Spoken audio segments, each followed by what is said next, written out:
In transit today, takes you to the seas, takes you to the world of cruises. Now, you've heard of retiring to golf course communities in Florida and Arizona, but have you heard of retiring to a cruise ship? A growing number of retirees have crunched the numbers and found cruising for months on end is actually cheaper than staying home or moving into a care facility. To tell us more, let's go to Colleen McDaniel, editor-in-chief of Cruise Critic, a cruise review website that helps travelers plan their cruises. Colleen, welcome to the show.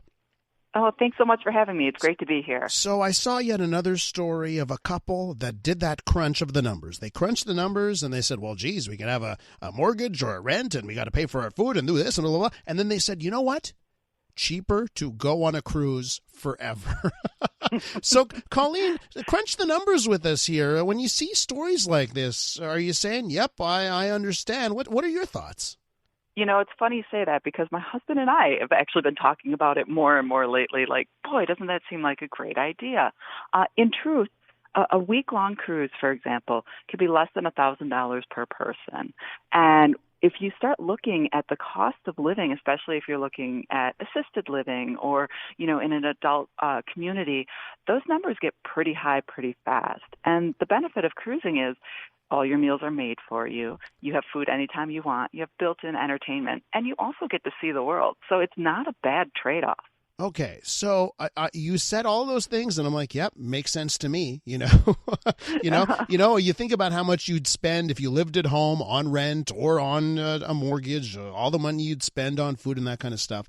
But there's got to be some downsides, right? Well, sure, there are definitely some downsides. One, you might be retiring to sea, but your family and your friends might not. So you're at sea for a long time. Now, the bright spot of that is, boy, isn't a cruise ship a great place for people to visit?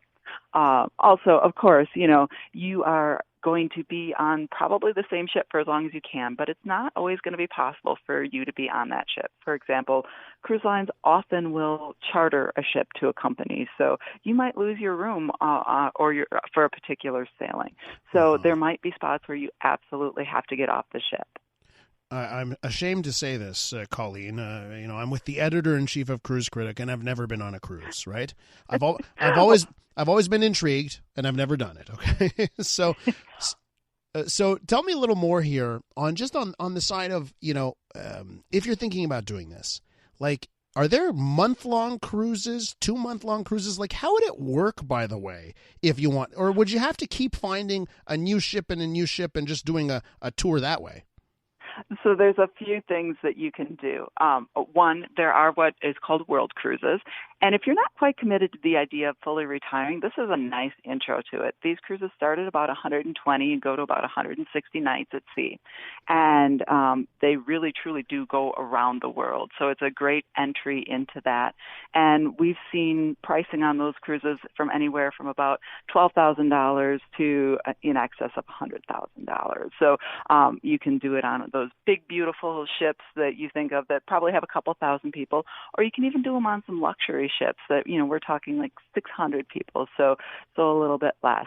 There are also longer cruises that are in that, 14, 21 night range, and you can certainly do those cruises. What a lot of people who do this do, though, is they book basically back-to-back week-long cruises on the same cruise ship. Wow. And, they build up loyalty with that cruise line, which is great. You'll hear about people with, say, Royal Caribbean, for example, who virtually live on the ship, and they just do back-to-back-to-back. If they have to get off, Royal Caribbean, using that example, has a really big fleet of ships, so they could get off one ship and pop right onto another ship and spend extended time there too. Okay, and let me ask you: when making the decision about a cruise ship, what are the more cost-effective ways of living on a cruise ship? And in my mind, I guess I'm thinking about rooms that you can pick, type of meal or drink plans, stuff like that. Well, what can you tell us? Sure. Well, first of all meals are included on cruise ships except for at specialty restaurants. So if you make the commitment that you're going to just eat at, the main dining room or the buffet restaurant, there's a cost savings built in right there.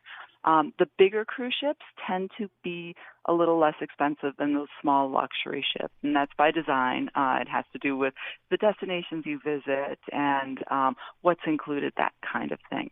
And you can certainly start with an inside cabin. That means your cabin literally has no room or no windows.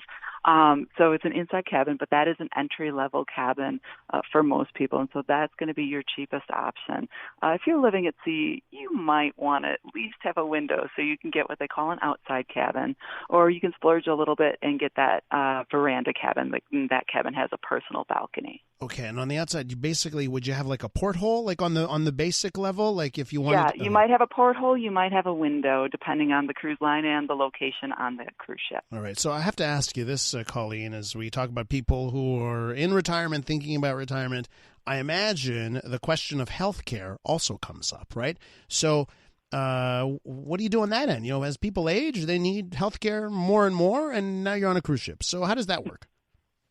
So actually, cruise ships do have medical facilities, which is something that maybe not everybody knows, but they are equipped to have medical facilities and do the most basic of care. I've had an X-ray after I turned an ankle on a cruise ship in the medical facility, and so you do have doctors there if something does go wrong. And if it's something a little more serious, they will disembark you to a port where you can be taken care of. Of course, you have to make sure that your insurance covers this. And for most people, standard medical insurance might not cover you. So there is that expense of travel insurance, but certainly there are annual travel insurance policies available.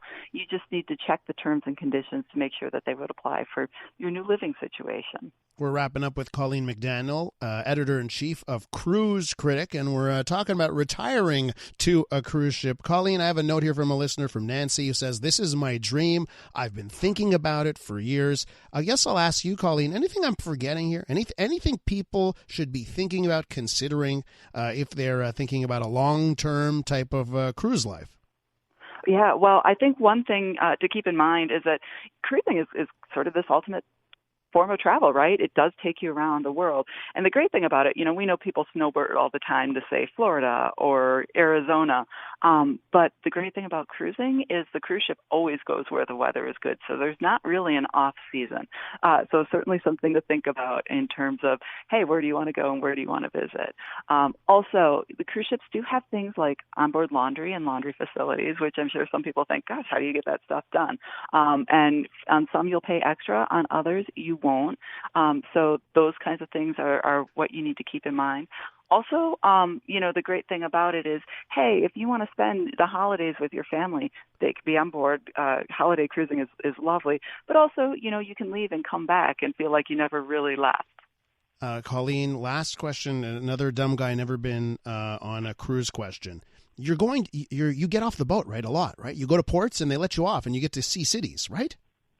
That's absolutely right. Yeah, that's sort of the appeal, right? You get to go get a little taste of the world, and then come back at night and see, Broadway level entertainment and have gourmet dining, and also you get to make new friends. And if you're living on a cruise ship, you get hundreds or thousands of new friends each sailing. Okay, there's a little bit of land, there's a little bit of sea. What's not to like, Colleen? Thanks for coming on the program today. Thanks so much for having me. Go check out Cruise Critic. That's the website that you'll find editor-in-chief Colleen McDaniel at. Let me know what you think on the text line 514-800 if you would cruise forever in retirement.